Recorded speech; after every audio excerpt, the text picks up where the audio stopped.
भय को दूर कर देता।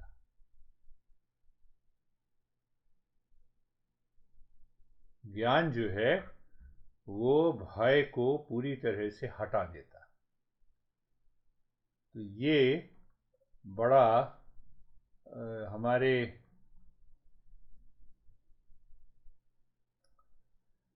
हमारे परंपरा में ये बहुत बड़ी बात है कि ज्ञान लेना है। जब भी भय है, दुविधा है, दुख है, तो ज्ञान जो है, ज्ञान का क्या मतलब? Cause and effect relationship. Cause and effect relationship का क्या मतलब? तो उसका कारण क्या है और कार्य क्या है। बाहर तनाव है, मैं बड़ा दुखी हूँ, तो भाई हम पूछते हैं ना क्यों दुखी हो। तो क्यों दुखी हो तो हम उसको एनालिसिस कर रहे हैं। तो अच्छा क्यों दुखी हो? तो पैसा किसी ने ले लिया, इसीलिए दुखी हैं। फिर और आगे खोजेंगे कि भाई आखिर पैसे के आने जाने से हम दुखी क्यों होते हैं। किसने ले लिया, या चोरी चला गया, या मैंने ज़्यादा खर्च कर लिया।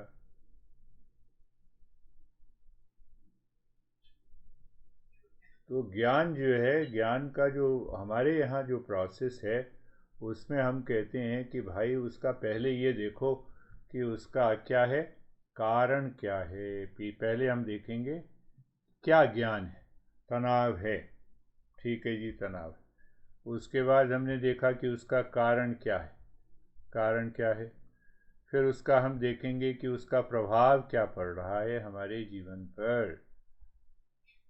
और प्रभाव क्या पड़ रहा है, तो प्रभाव भी हमने देख लिया कि भी तनाव है। या फिर हम किसी इसमें डूब गए, हम किसी भी चीज़ में, छोटी से छोटी चीज़ में, तुम ऑफिस जा रहे हो, किसी ने कुछ कह दिया, अब उसी से हम दुखी हो गए, उसी से हमारे अंदर डर आ गया। अभी एक सज्जन थे, तो सज्जन है, यहाँ थे नहीं, अभी भी हैं, तुम्हारी उम्र के ही हैं, करोड़पति हैं, बिल्डर हैं बहुत अच्छे। तो उनके दोस्त ने अपने किसी दोस्त से मिलवा दिया। कुछ दिनों अपना बातचीत होती रही, तो दोस्त का दोस्त एक दिन इसके पास आया, उसने कहा $50,000 दे दो उधार, मैं चुका दूंगा। तो इसने पूछा कि भाई किस लिए चाहिए? तो मैं जो है ड्रग्स लेता हूँ और मुझे उसका उधार चुकाना है। अब देखो कहाँ से कहाँ बातचीत आ गई, कब क्या तनाव जीवन में आ जाए कुछ पता नहीं है। और ड्रग्स वाले होते ही जो हैं क्रिमिनल हैं लोग। अब इसने पैसे तो नहीं दिए। अब देखो दो बातें हैं इसमें, यही समझने की बात है। दो बातें। पहली बात तो ये है कि उसने, जब उसने मांगे पैसे, उसने कहा कि मैं नहीं दूंगा, तो मेरे पास हैं, मैं नहीं दूंगा।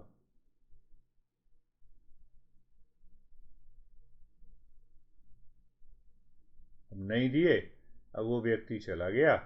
जाने के बाद अब ये 2 रात तक सोया नहीं। तीसरे दिन मेरी वेट कर रहा था, 2 रात क्यों नहीं सोया। अब देखो क्यों नहीं सोया, अंदाजा लगाओ। तो ये व्यक्ति ने अपने मन में उसको डर लग गया। क्या डर लग गया? कि ये ड्रग पेडलर है, क्रिमिनल है, पैसे मांगे, मैंने नहीं दिया। अब इसका मन ही सोच रहा है, ये बात कल्पना करने लगा, तो मैंने नहीं दिए तो ये आके मुझे नुकसान पहुंचाएगा। अब उसकी वजह से वो 2 दिन सोया नहीं।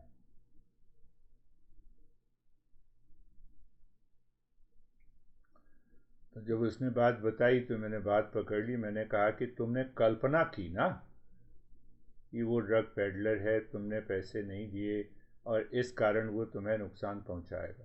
तुम्हारे मन के अंदर ये कल्पना है ना। अभी 5-6 दिन हो गए, कुछ हुआ नहीं ना।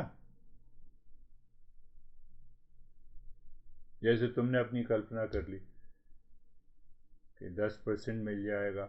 जब तक मिल रहा था तब तक तो फूल के कुप्पा हो गए। पता नहीं अब क्या हुआ, मैं पूछूंगा भी नहीं। उसके बाद जो है फिर जब नहीं मिले तो वही दोस्त दुश्मन हो गया। तो अब हमने ये सारा चित्रण कर लिया। तो मैंने इस व्यक्ति को कहा कि भाई, तुमने कहा नहीं दिए पैसे, ये भी बढ़िया किया, पहली बात तो ये। और तुम्हारे मन के अंदर ये भाव था कि मेरे पास हैं, फिर मैंने नहीं दिए, मना कर दिया। तो अगर तुम्हारे उस समय तुम्हारा भाव ये होता कि मेरे पास नहीं है पैसे, भाई मैं नहीं दे सकता, तो कहने लगा कि पैसे तो हैं मेरे पास। नहीं, मैंने कहा तुम्हें ये कहना था, कहना तो ये था कि मेरे पास पैसे नहीं हैं, पर अंदर भाव क्या होना चाहिए था, सोचो। अंदर भाव ये होना चाहिए था कि मुझे, मेरे पास इस ड्रग के लिए पैसे नहीं। भाव अंदर ये हो और फिर कहो कि पैसे नहीं है मेरे पास, मैं नहीं दे सकता, तो तुम्हारे मन के अंदर ये कल्पना नहीं आती और तुम डरते नहीं। समस्या खत्म हो जाती। मुझे इस बात के लिए नहीं है पैसे भाई। तो अब ये नहीं कहना कि इस बात के लिए पैसे नहीं, ये मन के अंदर भाव बनाना है। मन के अंदर क्या भाव बनाना है कि मुझे 2 रुपए का 4 रुपए नहीं करने हैं, इस बात के लिए पैसे नहीं है। तो लालच चला गया ना।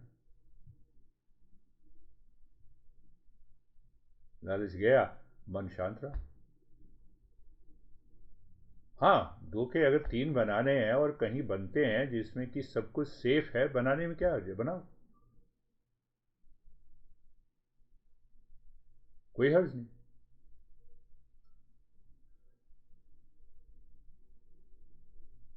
तो मन जो है वो इन दुविधाओं में फंस जाता है, और जब इन दुविधाओं में फंस जाता है, बस फिर वो एक बार फंसा तो फिर निकलने का नाम नहीं है।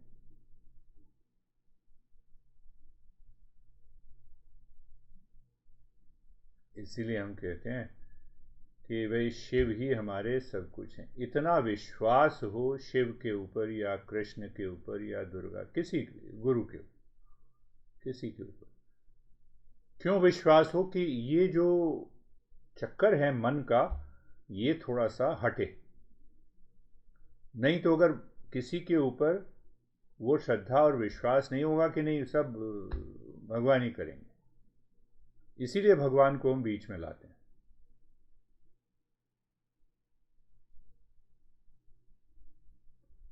तो पिछली बार जैसे हमने किया था, क्या किया था पिछली बार, हमने देखा कि हमें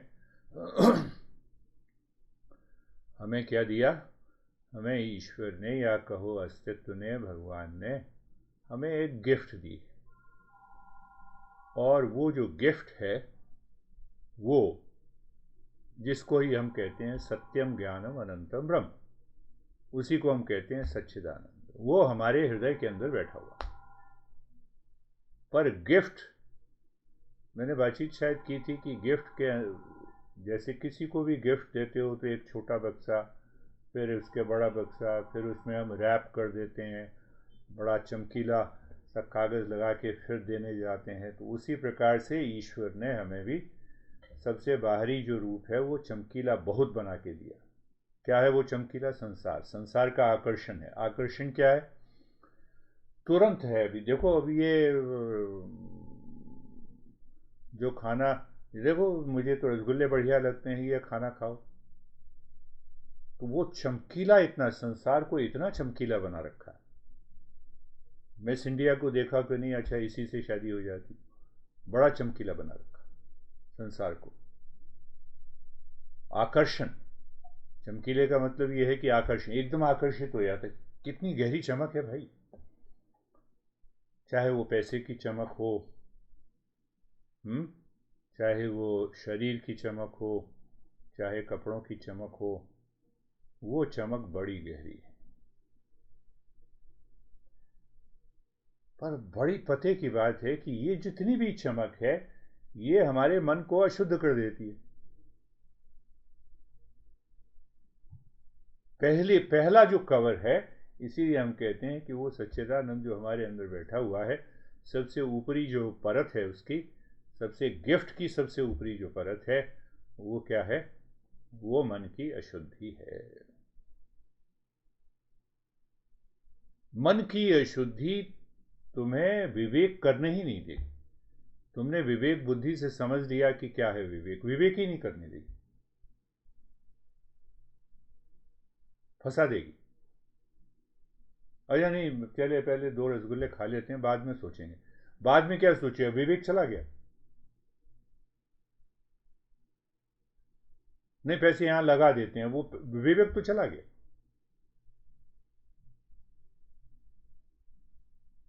इसलिए उसको मन की अशुद्धि कहते हैं। तो चमक एक तरफ है, पर उस चमक के पीछे अगर हम गहराई से विचार करें तो हमें लगता है कि अरे ये तो फंसा रहा है। उस वो फंसाने की शब्द क्या है, सोचो। फंसाने का शब्द है लोभ, राग, द्वेष, क्रोध। ये मन की अशुद्धि। तो पर अगर क्रोध को छिपा लो तो बड़ी चमक दिखाई देती। लोभ को छिपा के देखो, अरे देखो कितना अच्छा है, कितना अच्छा है। क्या अच्छा है?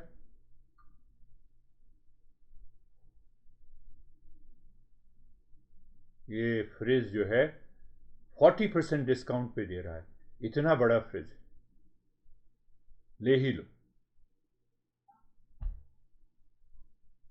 ऐसे कोई भी, तो पहली परत जो है हमारी क्या है? पहली परत अशुद्धि की है। वो अशुद्धि बड़ी चमकीली दिखाई देती, और इस चमक में हम खो जाते हैं।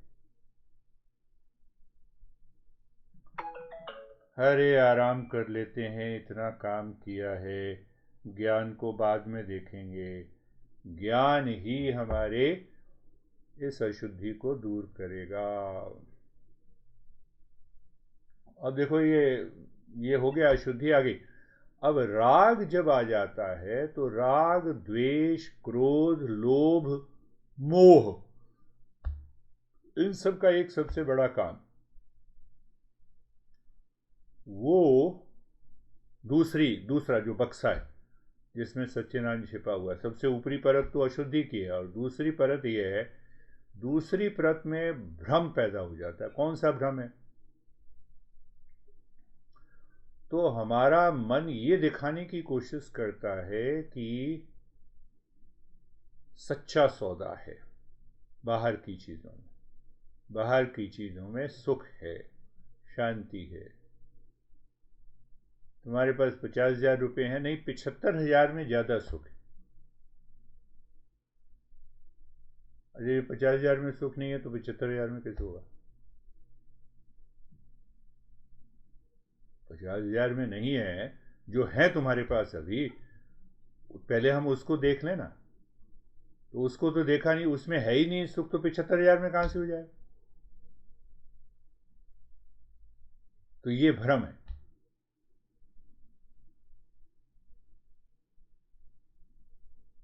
तो ये दूसरी समस्या है, प्रोजेक्शन जिसको कहते हैं। और इसी के कारण मन 24 घंटे भागता है, मन एकाग्र होगा ही नहीं, कुछ भी कर लो। जो मजबूरी से एकाग्र होगा, तुम्हें जॉब करनी है तो मजबूरी से एकाग्र होगा। अब मजबूरी आई है कि माइग्रेशन हो रहा है, नया नया सॉफ्टवेयर एप्लीकेशन आया है, तो उसको सीखना जरूरी है। तो चलो, अब तो मजबूरी है, नहीं तो गुजारा नहीं चलेगा। तो अब तुम मजबूरी में सीख रहे हो। अब मजबूरी में सीखोगे तो चलो सीख ही लेते हैं, सीख लिया, थोड़ा सा नहीं सीखा, उसमें 4 लोग तुमसे आगे ऊपर बढ़ जाएंगे तो वहाँ समस्या है, वहाँ भय बना हुआ। ये भी मैं कह देता। तो पहली बात ये है कि सच्चिदानंद जो है वो इन 3, और तीसरी जो है वो जिसको हम अविद्या कहते हैं, अविद्या कह लो, इग्नोरेंस कह लो। तो पहली 2 चीज़ों, पहली 2 अगर नहीं खोलेंगे तो तीसरा हम खोल ही नहीं सकते। हाँ, पहली अशुद्धि आ गई, फिर आपका विक्षेप, जिसको कहते हैं विक्षेप कह देते हैं, और तीसरा आ गया अज्ञान। तो अज्ञान सबसे नीचे वाला भाग है। तो अगर इस मन की अशुद्धि को दूर नहीं करेंगे तो अज्ञान दूर नहीं होगा। सिस्टमेटिक अप्रोच है भाई ये, सिस्टमेटिक अप्रोच है। अगर सिस्टमेटिकली हम ढंग से काम नहीं करेंगे, अशुद्धि को दूर करना ही होगा, विक्षेप को हटाना ही होगा, तो ये दोनों हटाएंगे तब अज्ञान को अगर हम दूर करेंगे तो हमें सफलता मिलेगी। तो लोग चूक जाते हैं, लोग चूक जाते हैं। नहीं नहीं, मैंने बुद्धि से समझ लिया है, बुद्धि मेरे को, मैं बुद्धिमान। कोई ऐसा व्यक्ति नहीं है, मनुष्य नहीं है जो कि बुद्धिमान ना हो। बुद्धि का क्या मतलब है? सीखने की क्षमता। कबीरदास ने कौन सी डिग्री ली थी? सीखने की क्षमता थी। रामकृष्ण ने कौन सी डिग्री ली? कोई किताब नहीं पढ़ी। तो सीखने की क्षमता तो हर एक में होती है, पर ये जो अध्यात्म की यात्रा है उसमें सीखने की क्षमता के लिए सबसे पहला जो है, पहली परत को उठाना पड़े, और पहली परत है अशुद्धि। अशुद्धि को नहीं हटाएंगे तो ये अज्ञान बना रहेगा। विक्षेप को नहीं हटाएंगे तो अज्ञान बना रहेगा, वापस किसी न किसी बैक डोर से आ जाए।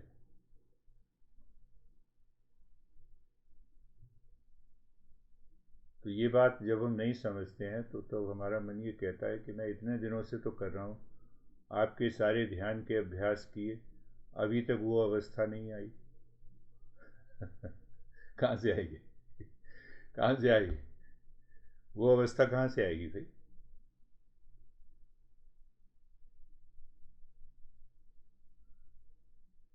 15 दिन से एक ही कपड़ा, एक ही कमीज पहन के काम कर रहे हो, और फिर ये पूछो कि गंध तो आ रही है, गंध तो अभी तक दूर नहीं हुई। तो अज्ञान से गंध दूर नहीं होगी। गंध जो है ना, राग द्वेष की गंध जो बाहर दौड़ने की है, जब तक ये दूर नहीं होगी तब तक हम, बौद्धिक रूप से हमें समझ में आ जाएगा, हर एक को समझ में आ जाएगा। किसको नहीं समझ में आया कि हमारे पास आत्मा है? कौन नहीं जानता? तो रोका, फिर रोका किसने? न, ईश्वर जो कराए, ईश्वर जो जैसे दिया हुआ है, जो मेरे भाग्य में है जितना मिलेगा। तुम मूर्खता कर रहे हो क्योंकि तुम करना नहीं चाहते, साधना नहीं करना चाहते। अरे ईश्वर जो देगा तो फिर आज से खाना बंद। ईश्वर जब तक मुंह में खाना ना दे, खाना मत खाना। ईश्वर जब तक तुम्हें उठा के बाथरूम ना ले जाए, बाथरूम मत जाना। वहां तो हम चले जाते हैं। 50 का 75 बनाना है, 100 बनाना है, वहां तो हम चले जाते हैं, और सब कुछ भाग्य पे छोड़ दिया। ये भाव आ जाता है हमारे मन में। जब वो पहली 2 परत अगर नहीं निकाली तो इस तरह के भाव आ जाते। और उसमें फिर बहुत सारी चीज़ें हैं कि आलस्य भी आ गया, प्रमाद भी आ गई, जड़ता भी आ गई, बेहोशी भी आ गई। तो पिछली बार जो हमने बातचीत की थी वो तीन परत को निकालना जरूरी है। 3 परत के निकालने के बाद जो है हम ये कहते हैं, तो ये पहली बात समझ ली है। उसके बाद दूसरी बात अगर हम समझते हैं तो दूसरा जो सूत्र है, दूसरा वो सूत्र ये कहता है कि देखो भाई,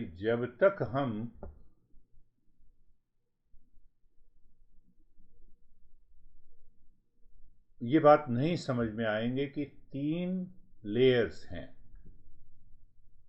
जब तक ये बात नहीं समझ में आएगी तब तक हम क्या होगा कि बात सुन के तो हमें लगेगा कि बहुत अच्छा है, आज से मैं करूंगा, पर वो जो पहली 2 परत है फिर हमें घेर लेगी मन को।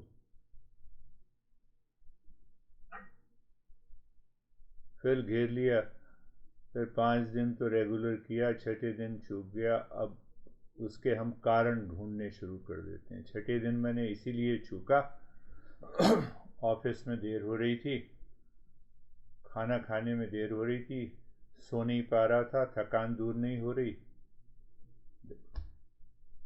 ये सब बहाने आ जाते।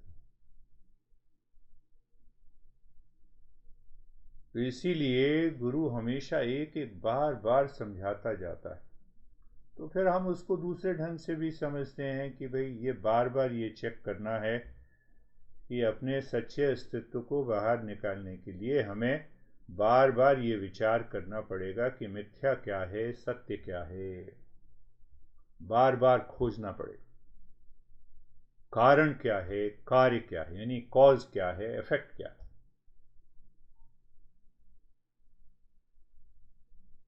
और साधना जब हम करना शुरू कर देते हैं और करते चले जाते हैं तो फिर हमें तब जाके हमें समझ में आती है कि ये अशुद्धि के कारण ही ये हो रहा है।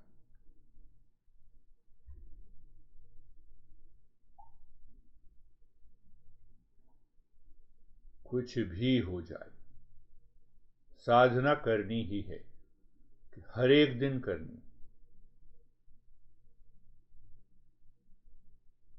तो बौद्धिक समझ से हमारे मन के अंदर अगर ये भाव आ जाता है कि कुछ भी हो जाए साधना करनी है, पहली बात। साथ में अपने मन को का निरीक्षण भी करते रहना। मन, तुम कहाँ जा रहे हो? अभी आलस्य में जा रहे हो? नहीं, बिल्कुल नहीं। जितने भी सेशन होते हैं मैं 5 मिनट पहले तैयार हो जाता हूँ। क्यों तैयार होता हूँ? तुम ही जानते हो, गुरुदेव के पास में आधे घंटे पहले पहुंच जाता हूँ, हमेशा आदत है। अरे गुरुदेव मुझे सिखाने, हम सबको बताने, कुछ सिखाने आ रहे हैं, तो तैयारी मेरी पहले होनी चाहिए। तो उसी प्रकार से हमारे मन में ये संकल्प होना चाहिए 5 बजे साधना करनी है, इतना गहरा मेरे मन के अंदर भाव हो। जैसे भाव होता है ना कि फ्लाइट पकड़नी है, 5 बजे की फ्लाइट है, 3 बजे उठ जाते हैं। साधना करनी है तो 5 बजे से उठना, 5 बजे साधना करनी है तो 5:30 बजे उठते हैं।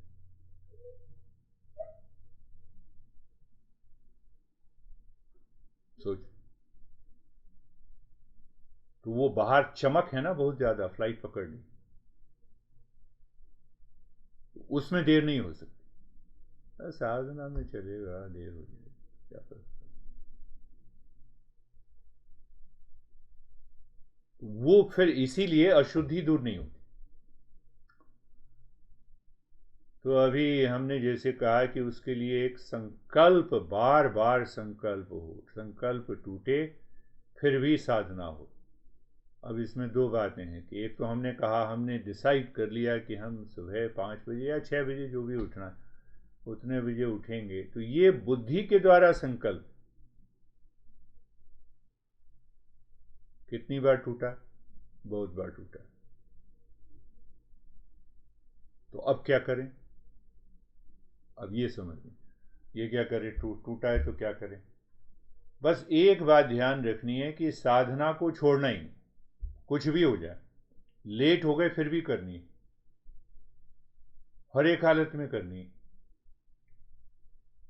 आज 5 बजे मैंने कहा था, 5:30 बजे उठा तो मुझे साधना करनी ही है, बिना किए नहीं छोड़ूंगा, ये मन में ठान लो। तो फिर धीरे धीरे क्या होगा कि मन जब बदलेगा साधना से तो संकल्प भी बन जाएगा।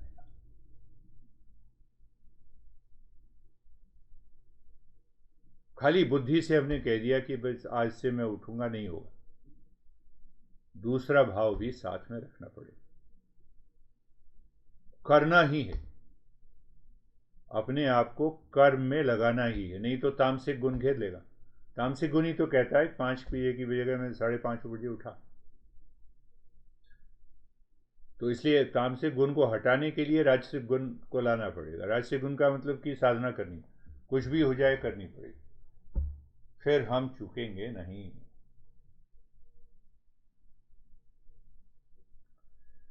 चलो आंख बंद करो, आंख बंद करें, कोमलता से अपनी आंखों को बंद करें, शरीर की व्यवस्था को, शरीर को व्यवस्थित कर लें और कंफर्टेबल हो जाएं। कंफर्टेबल को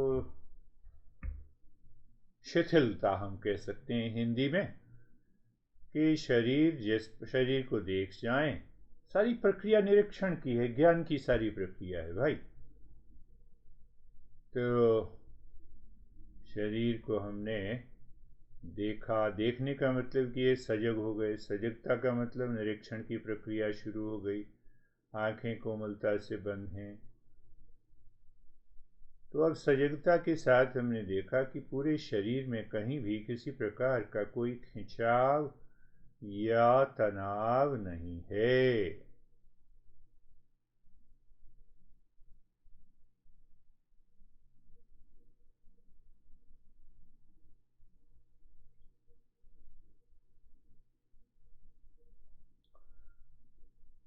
हमें सजगता के स्तर को उठाना हो तो तुम अपने पूरे शरीर को देख जाओ। शरीर जैसे गर्दन के जोड़ को देखो, गर्दन के जोड़ों को मन के द्वारा देखा और अनुभव किया संवेदनाओं, शिथिलता और स्थिरता का। संवेदना, अब कंधों को देख जाएं। पहले मन कंधों पे आया और कंधों पे आने के बाद वहाँ पे हम सजग हो गए। सजग होने के साथ हमने क्या देखा? संवेदना,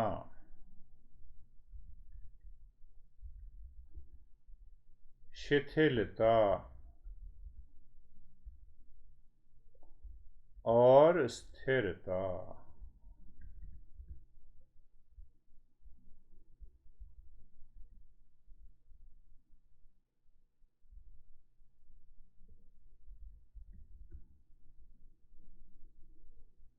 पूरे शरीर को देख जाए, जल्दबाजी नहीं करनी। ये जो जल्दबाजी, अगर मन भागा दौड़ी कर रहा है इस समय, वो अशुद्धि का कारण है भाई, अशुद्धि और विक्षेप। तो निरीक्षण करते रहना। निरीक्षण का मतलब कि सजग हम हो गए। अच्छा नहीं, ठीक है, मन भाग रहा है इधर उधर, अभी तो साधना करनी। मन में ये भाव ले आए, पूरे शरीर को देख जाएं। पूरे शरीर को देखा और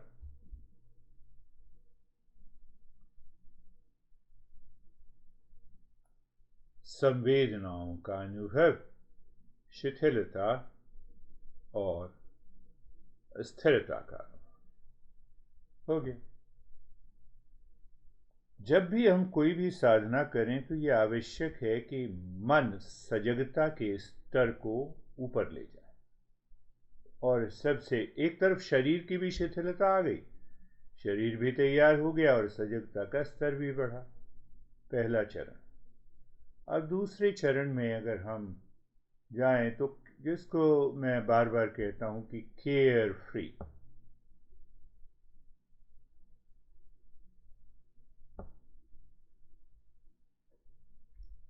यानी मन की आपाधापी से, मन की आपाधापी जो है, मन की आपाधापी को देखना।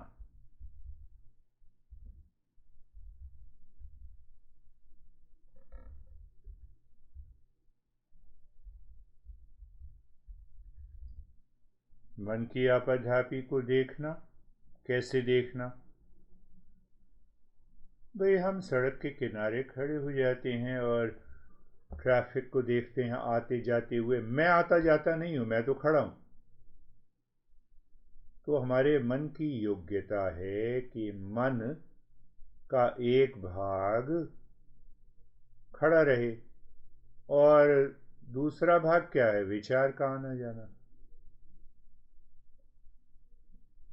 तो हम ये देखने का क्या मतलब है, देखने का मतलब ये है कि भाई हमने इसको सारे विचारों को स्वयं से अलग कर दिया। विचार भी एक वस्तु है। कैसी वस्तु? हाँ, जैसे कंप्यूटर है, जैसे कपड़े हैं, कोई भी वस्तु ले लो।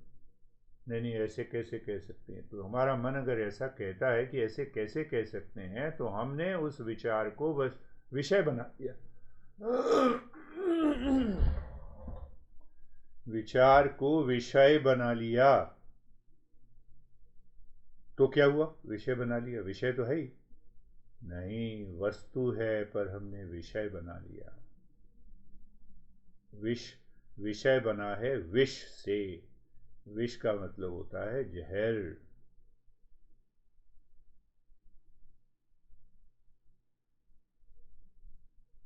तो ये केयर फ्री क्या करता है, हमने उसको वस्तु की तरह देखा।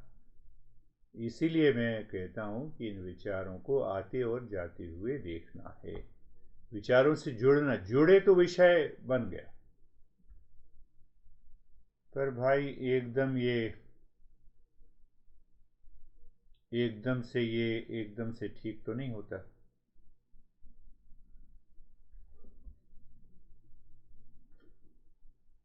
एकदम से ठीक नहीं होता, तो इसीलिए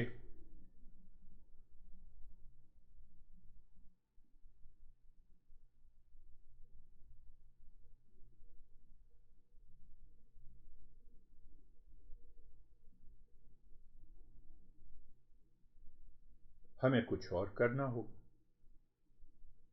तो बहुत सारे उपाय हैं। मन को अंदर ले जाएं, माथे के अंदर, और वहाँ पर आकाश को देखें और आकाश को देखते रहें। देखते हुए और छाती से श्वास और प्रश्वास लेना शुरू करें। दोनों नाक से सांस को लेना, बाहर निकालना है। पर ध्यान क्या रखना है कि सांस भरें तो छाती का फैलाव हो, सांस बाहर निकालें तो छाती अंदर जाए।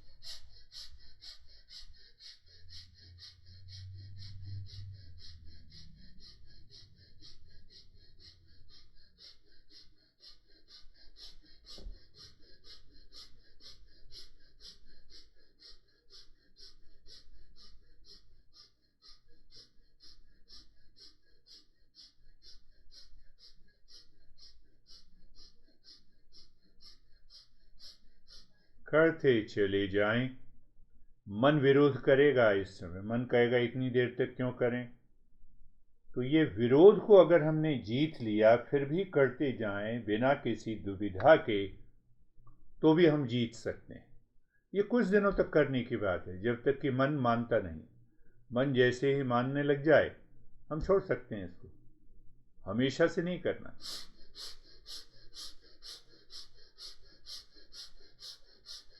बड़े प्रेम से कर रहे हैं।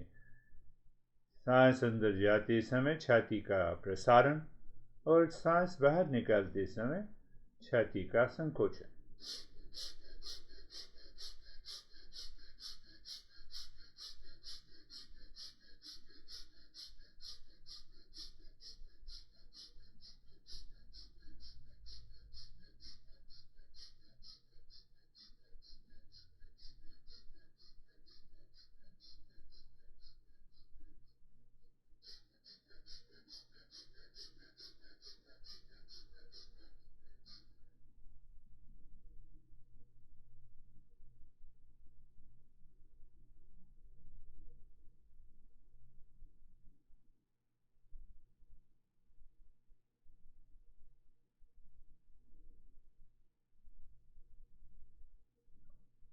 करते चले जाएं।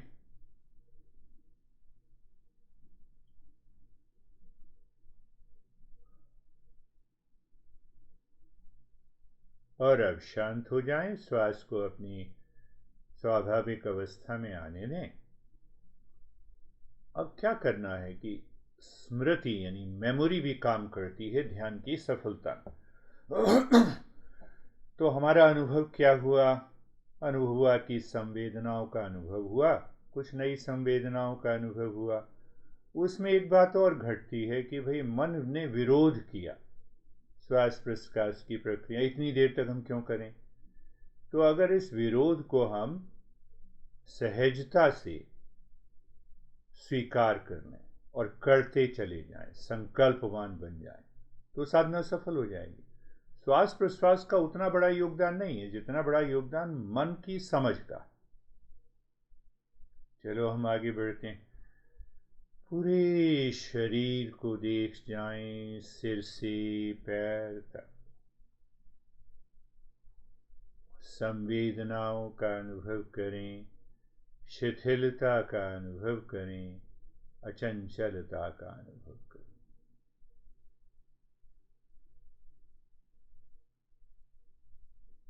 फिर से अपने मन को अपने पूरे शरीर पर घुमाएं।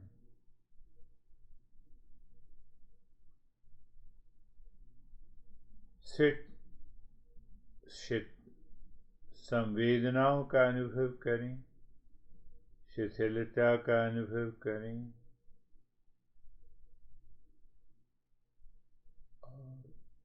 और अचंचलता का अनुभव करें।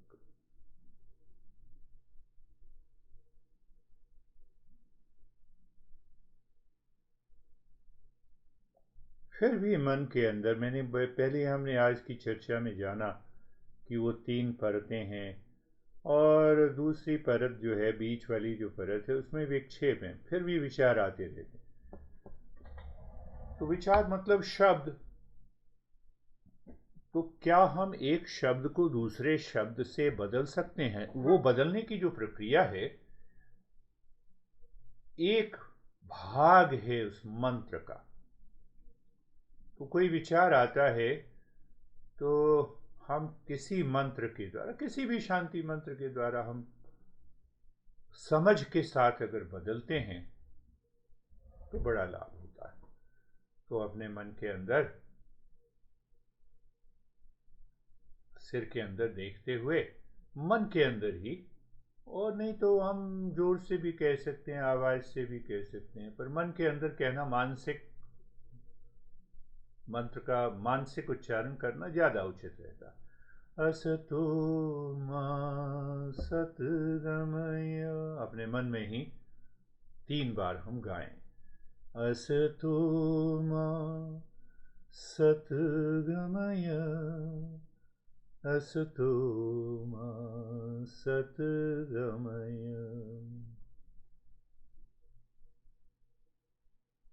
पर गाने से ही नहीं, गाने के बाद हम इसके अर्थ को देखें। असत्य से सत्य की ओर यात्रा। हे प्रभु, प्रभु का नाम ले सकते हैं, गुरु का नाम ले सकते हैं। प्रभु, मैं असत्य से सत्य की ओर। पर इतना ही काफी नहीं है, उसमें यहाँ पे विचार करने की जरूरत है। क्यों विचार करने की जरूरत है? जो इधर उधर के विचार आ रहे हैं वो कम होंगे, संकल्पवान बनेंगे। तो हर एक मंत्र का इसी प्रकार से हमें साधना करनी होती है। पर ये एक स्टेप है इस बीच में। तो क्या विचार करें? अभी देखो, श्वास लेते समय मन ने कहा कि अभी अब तो रुक जाओ, तो वो विरोध है। तो हमें सजग रहना है और करते चले जाना। असत्य से सत्य की ओर यात्रा। तो अपने शरीर को देखना है कि शरीर क्या असत्य है, नहीं मिथ्या है। मिथ्या का मतलब एक भाग को पकड़ लो कि जो कुछ बदल रहा है वो मिथ्या है। ये भाव मन के अंदर रखा, शरीर को देखा, शरीर बदल रहा है, ये मिथ्या। श्वास बदल रही है, ये मिथ्या। मन बदल रहा है, ये मिथ्या। विचार आते और जाते हैं, ये बदल रहे हैं, मिथ्या।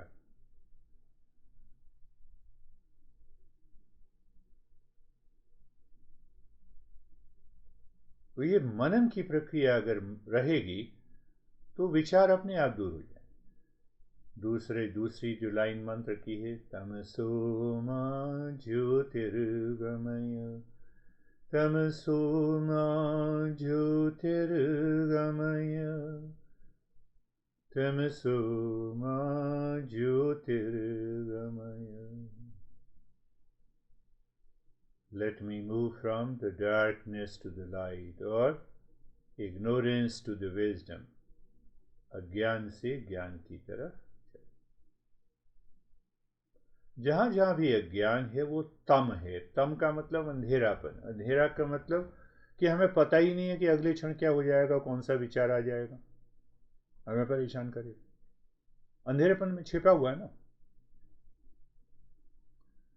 तो उसके लिए प्रक्रिया हमें बार बार सुनना पड़ेगा, श्रवण मनन। तो क्या होगा, मृत्युर्मामृतंगमय, मृत्युर्मामृतंगमय, मृत्युर्मा अमृतंगमय। मृत्यु से अमरता की ओर चलें। मन ये कहे कि जो भी कुछ बदल रहा है वही मैं हूं, ये इसी का नाम मृत्यु। और मन उन सब चीजों से हट जाएं जो हमेशा बदल रही हैं। क्यों हट जाए? वो मैं हुई नहीं, जो बदल रहा है वो मैं हुई नहीं। तो अमरता आ जाती है। क्यों अमरता आ जाती है? अमर तो हम हैं ही। सच्चिदानंद अमर है जो हमारे अंदर बैठा हुआ।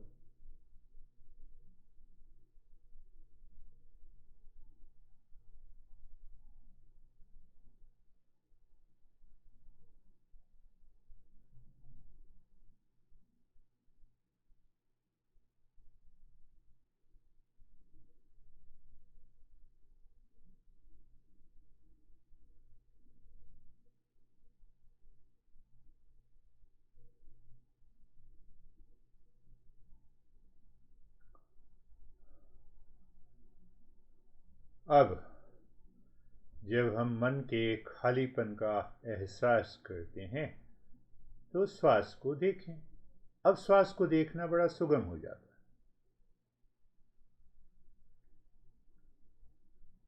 पर उसके साथ साथ शरीर की अचंचलता, शरीर में आई हुई संवेदनाओं का अनुभव, मन की दिशा अंदर की ओर, श्वास को देखना और श्वास का अंदर जाना, बाहर आना। अब बड़े प्रेम से, बड़े आराम से, सजगता से हम श्वास के अंदर और बाहर आने को देख सकते हैं।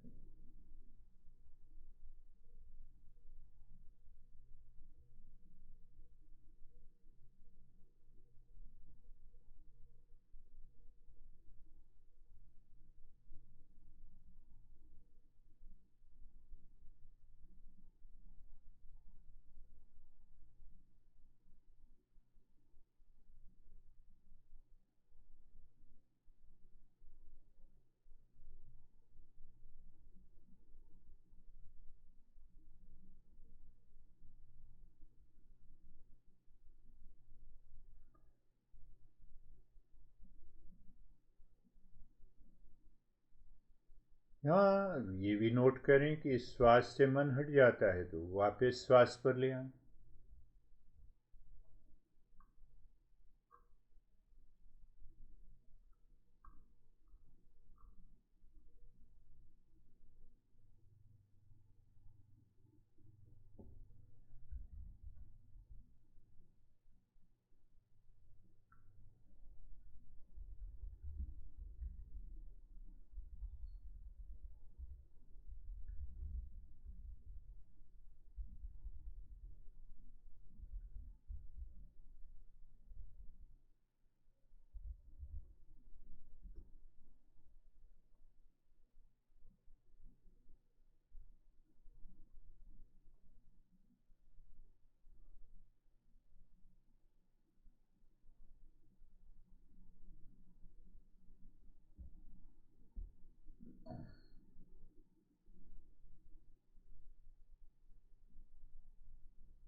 शांति शांति शांति। ओम शांति शांति शांति। ओम शांति शांति शांति। मन को दाएं हाथ की पर लाएं, सजग हो जाएं। बाएं हाथ पर लाएं, सजग हो जाएं। दोनों हथेलियों को उठाते हुए अपनी आँखों पर ले आएं। अंदर ही आँखें खोल लें, अनुभव करें और